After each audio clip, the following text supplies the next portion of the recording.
is in session. Shall we pray? Almighty God, who in your wisdom and goodness has appointed the office of rulers and parliaments for the welfare of society and the just government of men and women, we beseech you to behold with your abundant favor us, your servants, whom you have called to the performance of important trusts in these islands.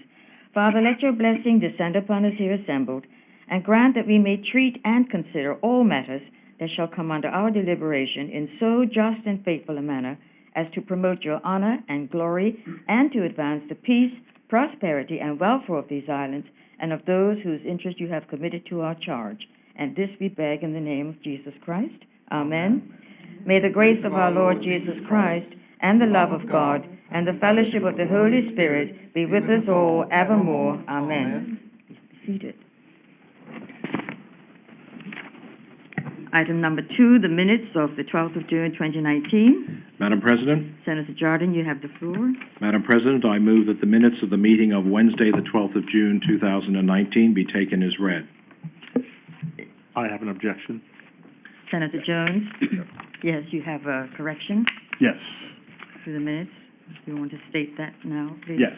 On page 3 of the minutes, under the bill that was being debated, the Premier Ministers and Opposition Leader Personal Staff Act 2019, the speaker at 10:19 a.m. was myself, Senator M.J.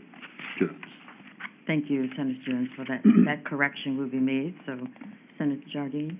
Madam President, I move that, subject to the correction as previously explained being made in the minutes, that the minutes of Wednesday, the 12th of June, 2019 be confirmed as a correct record of that meeting. Is there any objection to that motion? No objection. Thank you, Senator Jardine.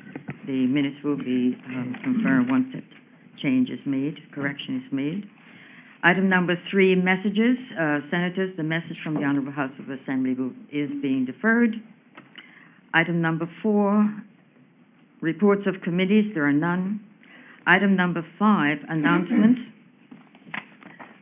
Senators, I wish to announce that in accordance with the provisions of Section 24.1 and 24.3 of the Ombudsman's Act of 2004, a copy of the Ombudsman for Bermuda annual report for the year ended the 31st of December 2018 has been forwarded to me as the President of the Senate, and that copies of the said report are hereby tabled in the Senate for the information of senators. And there's another announcement. I think Senator Kathleen Simmons, AG, and the government leader in the Senate, you have the floor. Thank you, Madam President. Madam President, I hereby present for the information of Senate the Pharmacy and Poisons Third and Fourth Schedule Amendment Order 2019 as made by the Minister responsible for health under the provisions of Section 48A of the Pharmacy and Poisons Act 1979. Thank you, Senator Kathleen Simmons. Item number 6, notices of motion. There are none. Item number 7, petitions. There are none. Item number 8, statements. There are none today. Item number 9, introduction of bills. There are none. Sorry, I should have said that for the statements, they are being deferred. Item number 9, introduction of bills. There are none. Item number 10, the first reading of public bills. Senators, the following public bills have been received from the Honorable House of Assembly and are now read for the first time. Their titles are, respectively, the Government Loans Amendment Act 2019, with the Governor's recommendation signified. 2, the Electricity Amendment Act 2019. 3, the Bermuda Economic Development Corporation Amendment Act 2019, and the Economic Substance Amendment Act 2019, which we will take up on the orders of the day. Item number 11, the first reading of private bills. There are none. Item number 12, questions and question period. There are none. And item number 13, the orders of the day, as I've indicated, is the second reading of the Economic Substance Amendment Act 2019. Sorry. The first one was the third reading of the Premier, Ministers, and Opposition Leaders Personal Staff Act 2019, which is being held over till next week. It will be carried over till next week. Be under Senator Campbell. and Senator, yes. So you can say, you ask that that be carried over, right? Yes, so you, Just confirm. so yes, Senator Campbell, you confirm.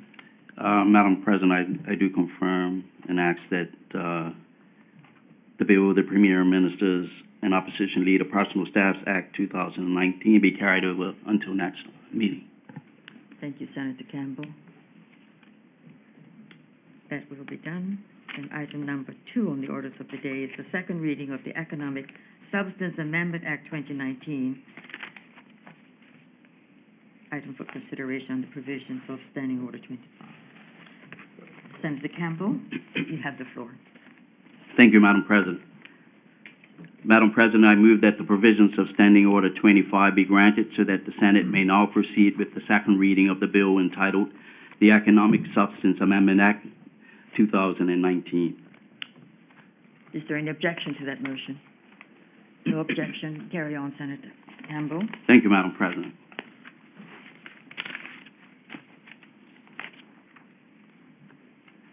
Madam President, the bill now before the Senate is the Economic Substance Amendment Act 2019.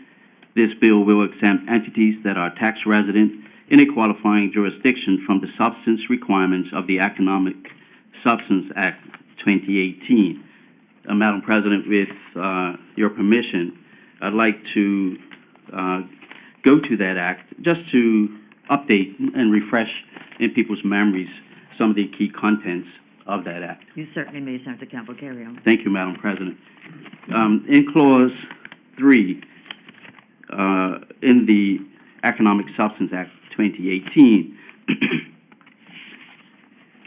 the economic substance requirements, if I may read, Clause 3(1), every entity to which this section, by virtue of Section 4, applies shall maintain a substantial economic presence in Bermuda, and in that regard shall comply with the economic substance requirements set forth in subsection 2.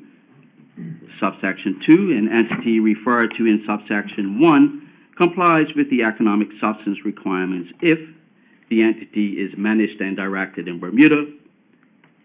B, core income generating activities as may be prescribed are undertaken in Bermuda with respect to the relevant activity. The entity maintains adequate physical presence in Bermuda. There are adequate full-time employees in Bermuda with suitable qualifications. There is adequate operating expenditure incurred in Bermuda in relation to the relevant activity. And 3, an entity complies with subsection 2 if the entity satisfies the economic substance requirements that are set forth in that subsection and as shall be prescribed. Clause 4, Madam President, is the application of Section 3, and it says Section 3 applies to an entity that is engaged in a relevant activity. So if we go to the definition, Madam President, of relevant activity, it means carrying on as a business any one or more of the following: banking, insurance, fund management, financing, leasing, headquarters, shipping, distribution and service center, intellectual property, and holding entity.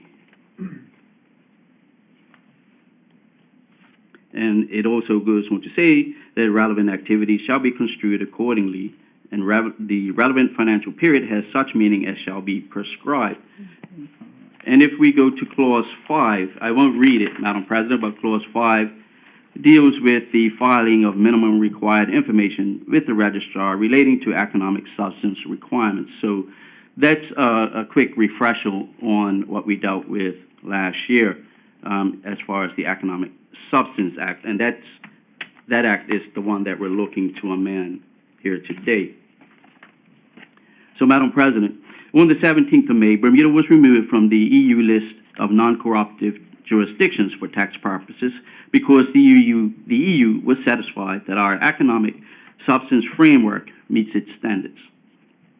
Madam President, the Ministry of Finance is in the process of analyzing the various approaches to economic substance adopted by other Criterion 2.2 jurisdictions.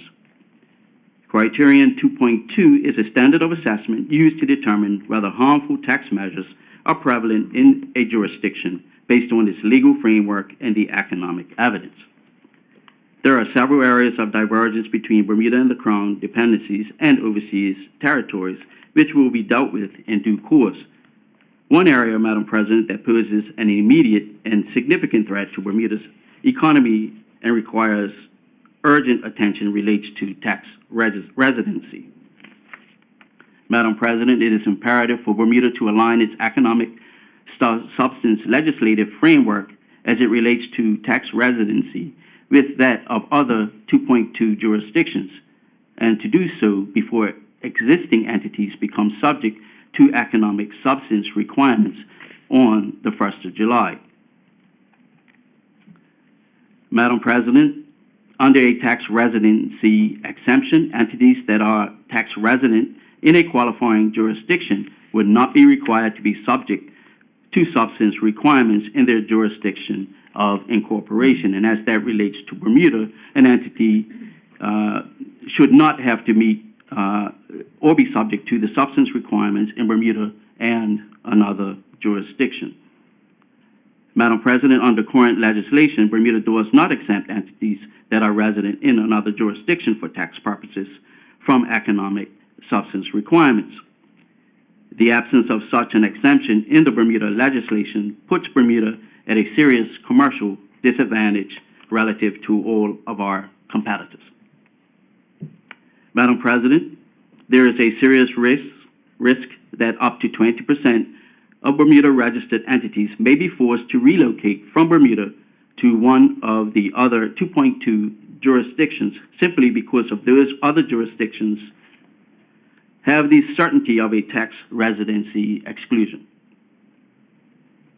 If all such entities do relocate, that will result in a direct and irreversible loss to Bermuda of substantial government fee revenue and a very serious loss of economic expenditure in the jurisdiction and the loss of potentially hundreds of Bermudian jobs. Therefore, Madam President, the most immediate and significant amendment that is required at this stage is the addition of an exclusion for entities that are resident for tax purposes in a jurisdiction outside of Bermuda. Madam President, an exemption from economic substance requirements for entities that are resident for tax purposes in another jurisdiction are based on the following OECD principles. A tax residency exemption must not be used to circumvent substance requirements. Therefore, safeguards must be put in place. Evidence must be provided to support a claim that an entity is resident in another jurisdiction. Once an entity claims to be resident in another jurisdiction for tax purposes, such a claim and supporting evidence must be exchanged with the jurisdiction where the entity claims to be tax resident, and the jurisdictions of residence of the immediate parent, and ultimate beneficial owner to ensure full transparency with regard to the tax residency claim. Madam President, existing companies are required to comply with the requirements of the Economic Substance Act by the 1st of July, as I stated before. Due to a potentially significant impact on the Bermuda economy, it is critical that this amendment come into force before the 1st of July. Madam President, when the Minister of Finance, the Honorable Curtis Dickinson, met with Mrs. Ludmila Petkova, Chair of the Code of Conduct Group, Business Taxation, in April, he expressed his concerns about a potential lack of a level playing field between Criterion 2.2 jurisdictions, and she invited Bermuda to put our concerns in writing. Madam President, the Minister of Finance spoke with Ms. Petkova and her technical team on the telephone about 2 weeks ago and sought her support for advancing this amendment before the 1st of July. I understand from the Minister of Finance that the discussion was very productive. And following the telephone call, the Minister of Finance wrote to her formally and presented her with a draft bill for her consideration. The Minister also wrote to Mr. Pierre Moscovici, the Chair of the EU Commission, seeking his support. Last week, the Minister spoke with Mr. Moscovici by telephone, and again, I understand from the Minister that the conversation was very positive. The Minister of Finance also informed Mr. Robert Jenrick, the UK Treasury Secretary, of Bermuda's intent to amend our legislation to create a tax residency exemption before the 1st of July. Madam President, last week, the Forum on Harmful Tax Practices, FHTP, reviewed the legislative framework of the 2.2 jurisdictions.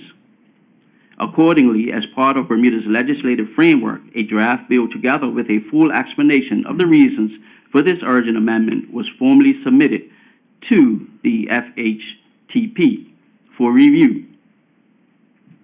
The Senate is advised that the results of the review will be released to the public upon notice from the OECD. Madam President, the Senate is advised that the amendments are in line with the FHTP standard as follows. Entities which are resident for tax purposes in a jurisdiction outside of Bermuda that are not also listed on Annex 1 to the EU list of non-cooperative jurisdictions for tax purposes, i.e. blacklisted jurisdictions, will be able to avail themselves of the revised framework.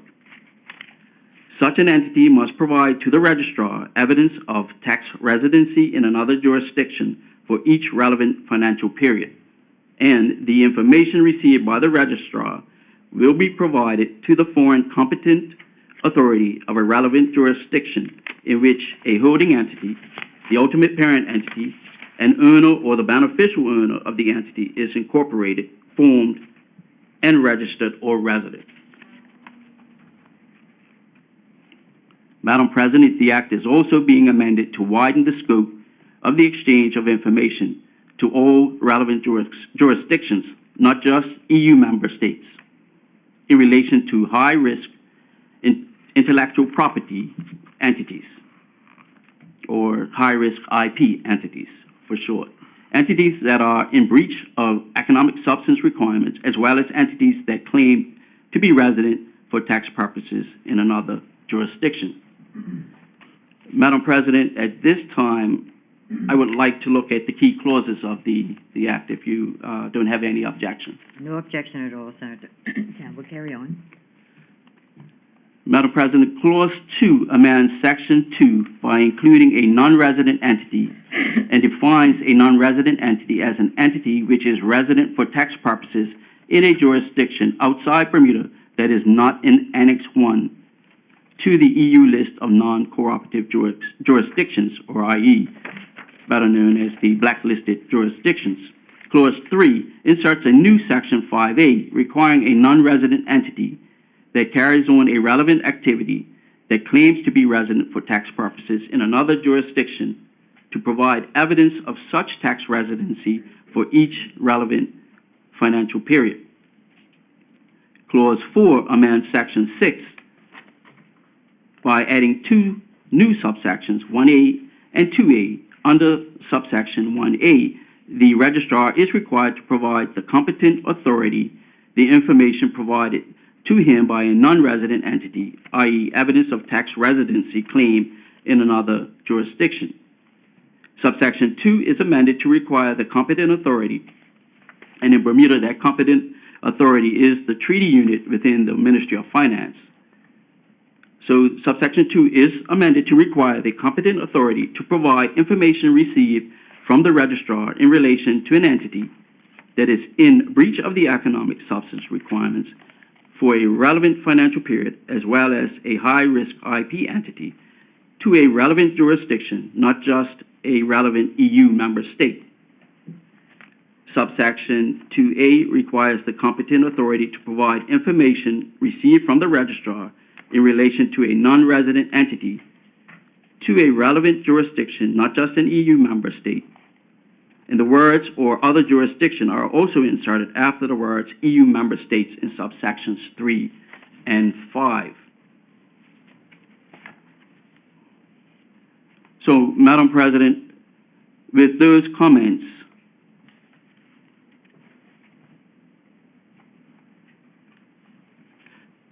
I conclude with the statement that the bill is in line with the FHTP's stated principles, and I now open and invite comments from other senators. Thank you, Madam President. Thank you, Senator Campbell. Would any other senator care to speak on this bill?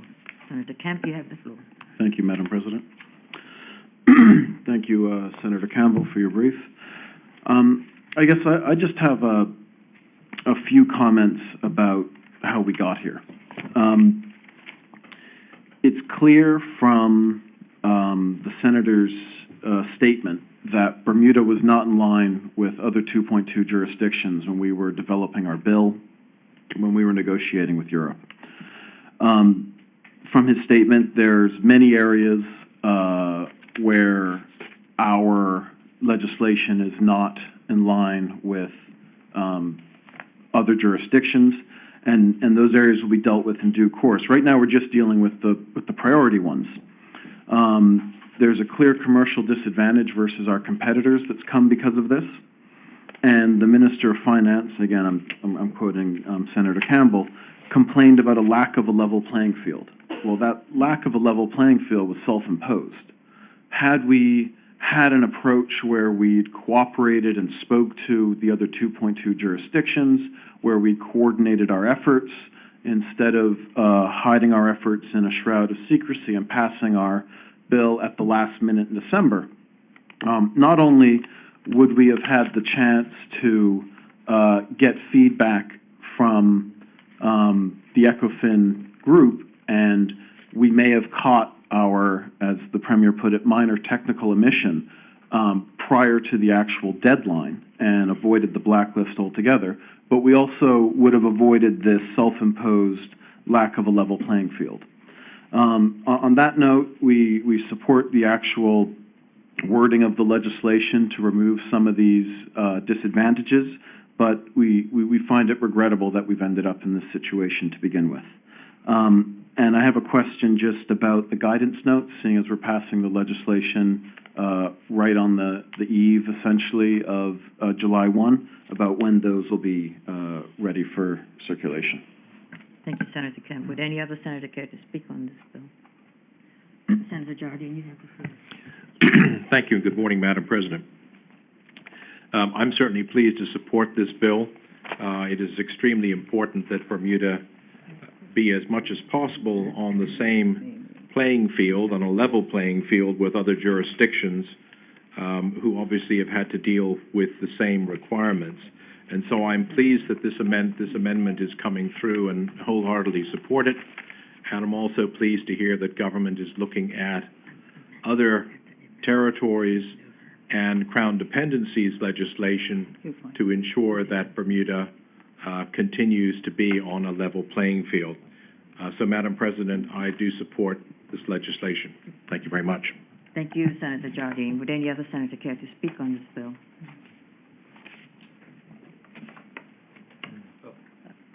Senator Jones, you have the floor. Thank you, Madam President. Good morning to my colleagues and to the wider listening audience. I would just like to say right from the outset that I am in full agreement of this amendment. I appreciate the need for expediency of this particular amendment, and for all intents and purposes, I believe that the government has struck the right tone in making this adjustment. I'd also want to thank the Minister of Finance for allowing us the time to brief us prior to the Senate session, which was very helpful in getting us online and understanding the purposes and the process in which this needs to be done.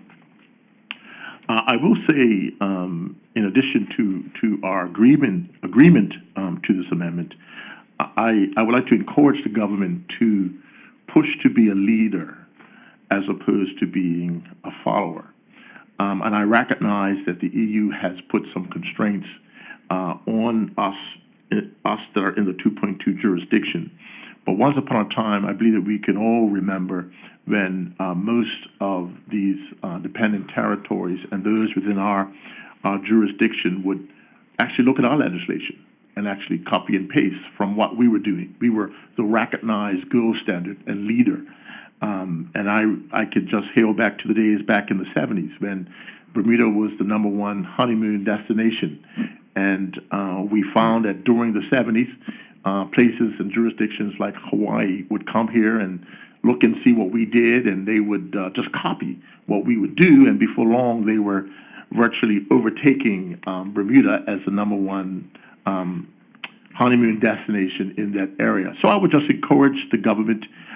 We will cheer them on, we will push them on, and I would just encourage them to always look to gain a competitive advantage, not just leveling the playing field, so that we can be truly the leaders, not the followers.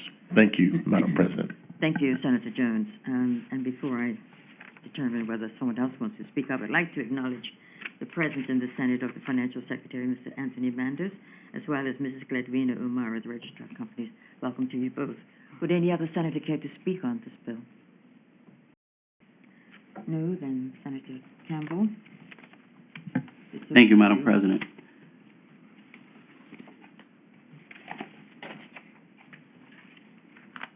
Madam President, it's a known fact that a minor technical omission led to Bermuda being placed on the EU blacklist for a period of time. And at the time of drafting the original economic substance legislation, those drafting in Bermuda understood that a tax residency, or at least was their belief that a tax residency carve-out would not be acceptable. And so you can understand why that was not put in, given a minor technical omission leading to us being placed on the blacklist. These are attacks on our jurisdiction. These attacks will not stop. The tools being used are anti-money laundering, anti-terrorist financing, now economic substance. Who knows what it will be in the future? But it is incumbent that Bermuda, as a whole, stays on its toes and as best as possible stays ahead of these requirements, because they will continue. They will continue, no doubt. As much as Bermuda will comply, they will continue. As far as the guidance notes, Madam President, I made to understand that they are ready and will be made available upon the passing of this bill. With that, I conclude my comments, Madam President. Thank you, Senator Campbell. You now move. Madam President, I move that the bill entitled the Economic Substance Amendment Act 2019 be now read a second time. Is there any objection to that motion? No objection. Carry on, Senator Campbell. Madam President, I move that Standing Order 26 be suspended in respect of this bill. Is there any objection to that motion? No objection. Carry on. Madam President, I move that the bill entitled the Economic Substance Amendment Act 2019 be now read a third time. Is there any objection to the third reading? No objection, Senator Campbell. Madam President, I move that the bill do now pass. It has been moved that the bill entitled the Economic Substance Amendment Act 2019 do now pass. Is there any objection to that motion? No objection. The bill is passed. Thank you, Senator Campbell. Thank you, Madam President. Item number 14 on our order of business is motions. There are none. Item number 15, congratulatory and/or obituary speeches. Would any person care to speak? Senator Jones, you have the floor. Thank you, Madam President. I would just like to extend a congratulations to Bermuda's senior men's football team, who competed in the CONCACAF Gold Cup by coming third in their particular group. The win that they experienced in New Jersey last night against Nicaragua, the Bermuda Gombe Warriors really showed up, and they showed up strong. Kudos to Kyle Lightbourne, the coach and his staff, and of course, the young man that represented Bermuda so well. I was so impressed to see the local contingent that was actually there in the stadium. It made me proud, and I'm sure many around this island was absolutely excited about the results. So, cheers for our Bermuda men's senior football team. Thank you. Thank you, Senator Jones, and I'm sure all senators join you in your comments. Would any other senator care to speak on congratulatory and/or obituary? Senator Richardson, you have the floor. Good morning, Madam President, and Your minister, congratulations. thank you. I'll smile and say thank you. Good morning again to Madam President and the fellow senators and this listening audience. Just want to just comment on the fact that I had the opportunity in the past week to be thoroughly enjoy the leaving ceremonies, until to get this wording correct, from Somerset Primary, Harrington Sound Primary, and I also attended the Barclay Award ceremony, which is a precursor to the actual graduation. And I do emphasize, Barclay has a graduation, primary schools have a leaving ceremony, and I'm sure Senator Simmons will, I guess, add more clarity to that. But from my point of view, it was really wonderful just to see the excitement for the young persons, of course, that are now going to transition to different schools, and to even be able to recall my own situation way back then, and to just imagine what Bermuda will look like going forward based upon their successes. I want to especially, though, commend the head girl at Barclay. I forgot her name pronounced correctly. It's Talisha De Silva, who was recognized for her scholarship.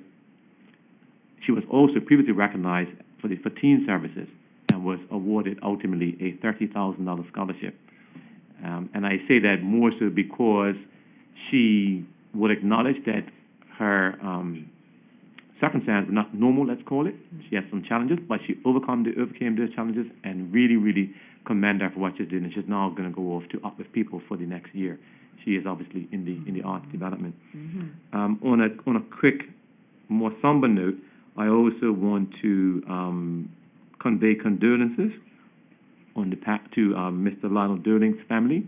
He was a long-term civil servant. I remember back in the day when I was working in government that he was one of those persons that always gave good advice, but more importantly, he was a stalwart in the advancement of building in Bermuda. Similarly, there has been deaths for Mr. and Mrs. Eddie Armstrong. They both reside in Smith Parish. Their son has died at a relatively young age. And of course, I think we all want to extend condolences to Minister Diallo Raben, whose father died last week, Saturday. And just want to, again, extend condolences. So thank you. Thank you, Senator Richardson. I'm sure the Senate will join you in your condolences comments on Minister Diallo Raben's father. And I would like to personally also be associated with your comments regarding Lionel Dolan, whom I also knew. So in terms of condolences to his family. Would any other senator care to speak? Senator Campbell, you have the floor. Thank you, Madam President. Just following on from Senator Jones, the listening public can't see, but I just want to make it known that Senator Campbell is here decked out in his Bermuda pink and blue, and I think it looks pretty good and should become the standard. We spoke about standards earlier today. It should become the standard for the Senate team going forward. Thank you, Madam President. I don't know if anybody else wants to join your comment, but yes, it does look impressive. Would any other senator care to speak on the congratulatory and obituary speeches? Senator Michelle, were you going to speak? Yes, indeed. All right, then we'll move on then to item number 16, motion to adjourn. Senator Michelle Simmons. I have to move it back. Yes, sorry, beg your pardon. Thank you, Madam We're President. jumping the gun here. We haven't been here all that long, 35 minutes. I move, Madam Madam Chair. President, that the Senate to adjourn to Wednesday, July 3rd. Wednesday. Would any senator care to speak on the motion to adjourn? Senator Michelle Simmons, you now have the floor. Thank you, Madam President. The theater boycott began on June 15th, 1959, and it was an adventure of civic engagement to fashion a better Bermuda. The island community entered uncharted waters at that point. This was a historic journey that offered treasure for current and future generations. 1959. It's noteworthy that once the victory had been gained, i.e., the end to formal and legalized segregation in Bermuda, there was no call for a motorcade or rally or a celebration of any sort. The progressive group was a group of ordinary people. And once the victory had been gained, they just got on with their everyday lives.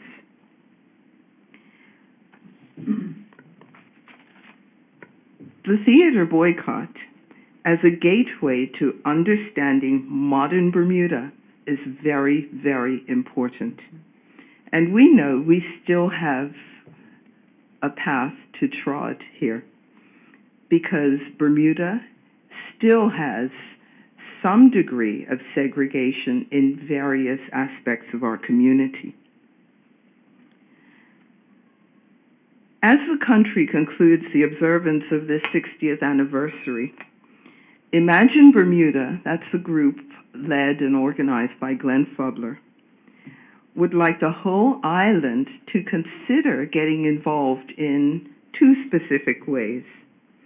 First of all, they're having something that's called Roll Call Bermuda, Roll Call Weekend Bermuda, between the 28th and 30th of June. That's this weekend approaching. They call it a family-friendly exercise in appreciation. Imagine is suggesting that families can find the list of progressive group members and some activists on Facebook, in particular on the Facebook page of the Human Rights Commission. This is a first step in awareness. Families may also choose to reflect on those who made a difference in their personal lives, or indeed, families may choose to reflect on how their lives have been impacted, looking back, of course, toward their ancestors and also looking forward to how we can make a difference in Bermuda. The second suggestion coming from Imagine Bermuda is turn on Tuesday on July 2nd. They say, and if I may read this, Madam President, You certainly may. let your light shine. They're asking or suggesting that people drive or ride in the morning of Tuesday, July 2nd, with their lights on, with their car lights, with their bike lights, with any vehicle lights on, affirming the enlightenment which was achieved in 1959. In addition, with the goal of facilitating this appreciation of our whole community, they're encouraging a sustainable collaboration amongst the island stakeholders to benefit current and future generations. Indeed, I believe the Senate can lead the way. So, Madam President, with those comments and suggestions, I would like to end my remarks and hand over to you, because I believe you have something to share. Yes, indeed, I do. Thank you, Senator Michelle Simmons. And Senators, I would like to read the names of the people who were involved in this whole process. The surviving progressive group members are as follows: Rudy and Vera Commission, William Will Francis, Isola and Gerald Harvey, Florence Maxwell, Marva Stovall Phillips, Reverend Dr. Erskine Simmons, Edward Williams, and Eugene Woods. Deceased members, who we shouldn't forget, are Clifford Maxwell, Dr. Stanley Rattery, Esme and Lancelot Swan, Clifford Wade, Coleridge Williams, Rosalind Williams, and William Walwyn.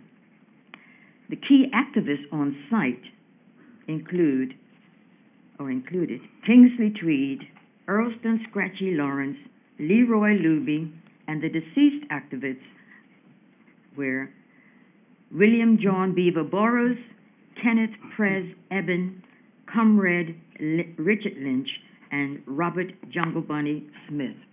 I think it's important that we took time out to say what we have said, both Michelle Simmons and myself, because we cannot forget certainly these individuals who did so much for this country in the past.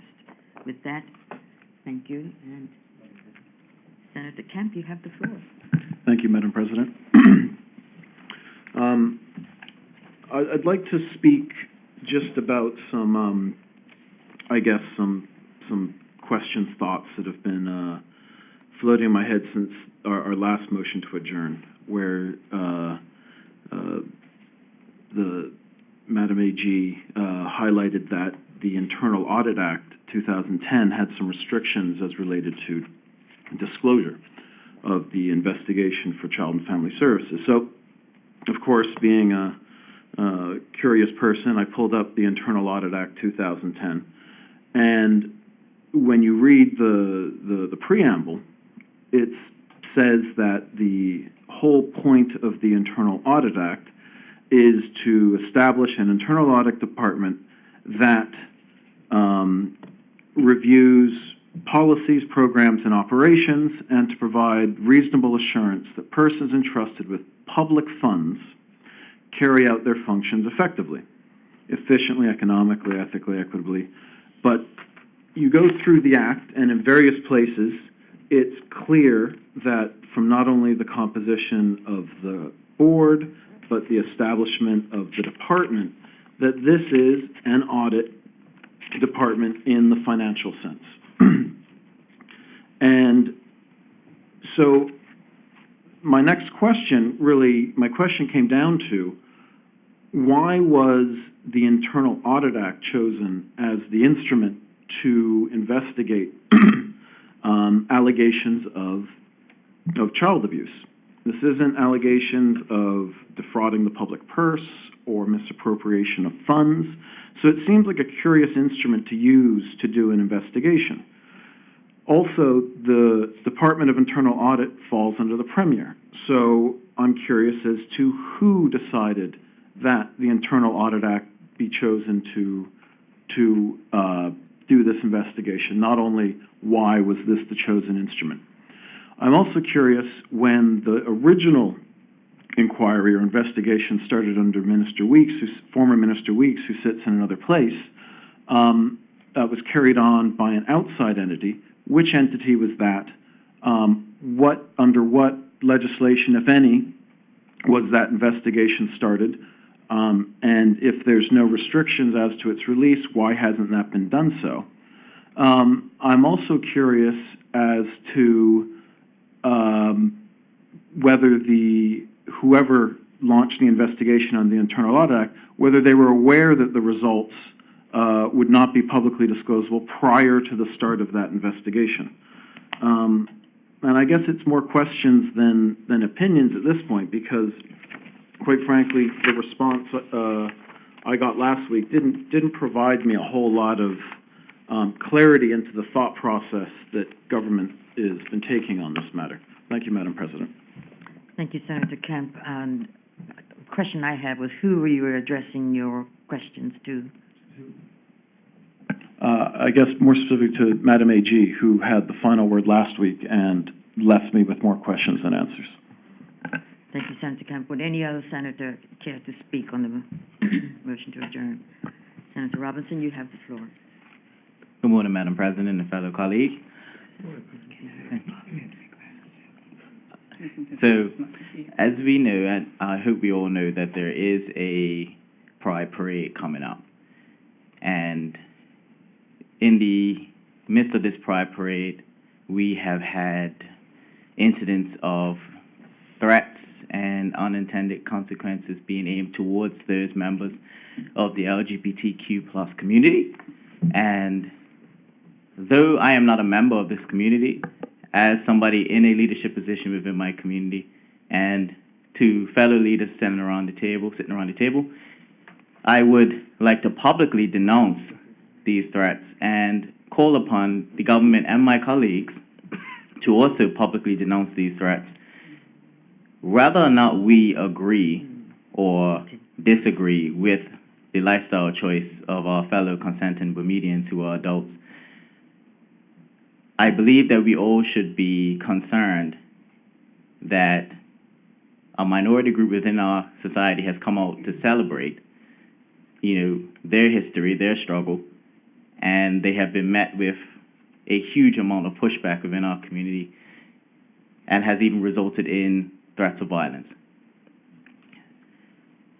I would like to personally state that I do not agree with any sort of discrimination, be it race, age, whatever. And I would hope that my fellows on both sides, not just government, but also within the opposition, will stand up and stand with this minority group that is brave enough to come out in a society that majority, I can't say majority, but they are not as accepted as they should be, and parade and celebrate themselves regardless. So I want my comments to be brief, but I just hope to see a bit more denouncement of these threats and malicious intents within our community, and a bit more support for a group coming out and supporting themselves. Thank you, Madam President. Thank you, Senator Robinson. Would any other senator care to speak on the motion to adjourn? Senator Richardson, you have the floor. I'll say good morning again, Madam President. Good morning. Fellow Senator Robinson has, I guess, introduced a topic that is quite topical at this stage, and I too have given some consideration to it, but I think in a slightly different context.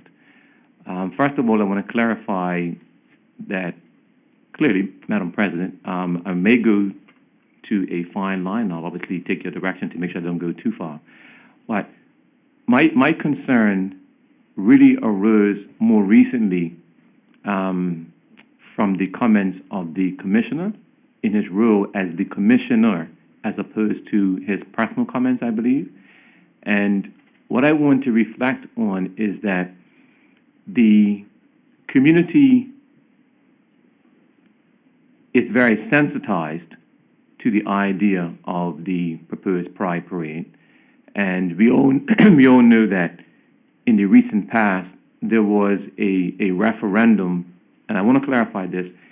There was a referendum in Bermuda, right, which I think gave clarity to the thoughts of Bermudians around same-sex couples, let's call it, right? The referendum was more specific to same-sex marriages. And granted, based upon the technicalities that were required to make it a quote-unquote official referendum, it did not pass the test. But I think based upon the results, it was clear that the community did not support the whole same-sex marriage. And then we, in this chamber, subsequently passed the Domestic Partnerships Act, which we all discussed in terms of it being almost a compromise.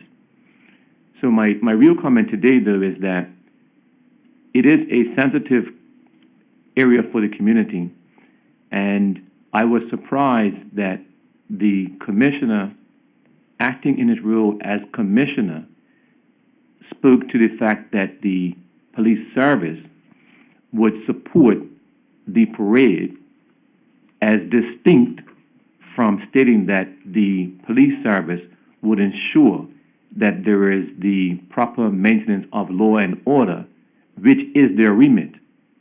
And so, yes, clearly, I do, and I do believe that the majority, if not all, senators will support the idea that no one wants to encourage any threats of violence against anybody in the community.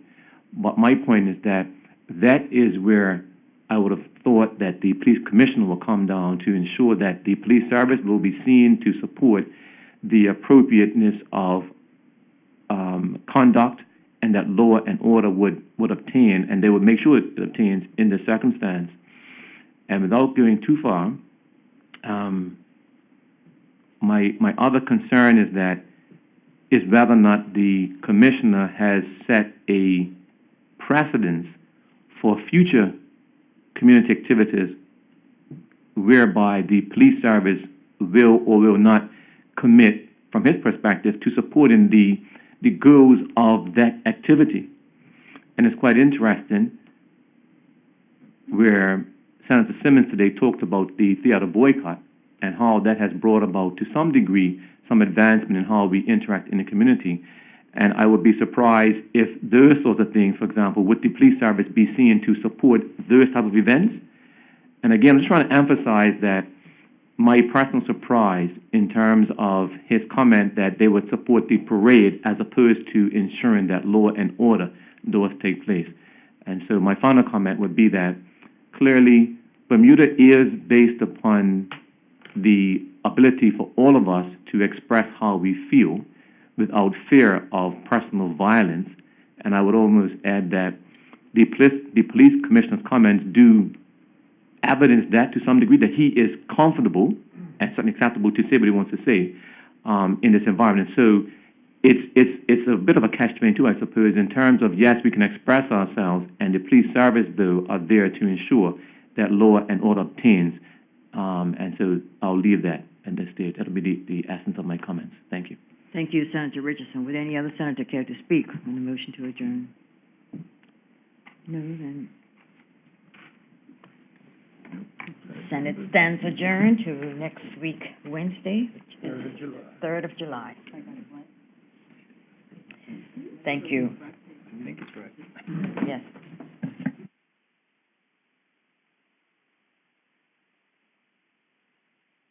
I've got the,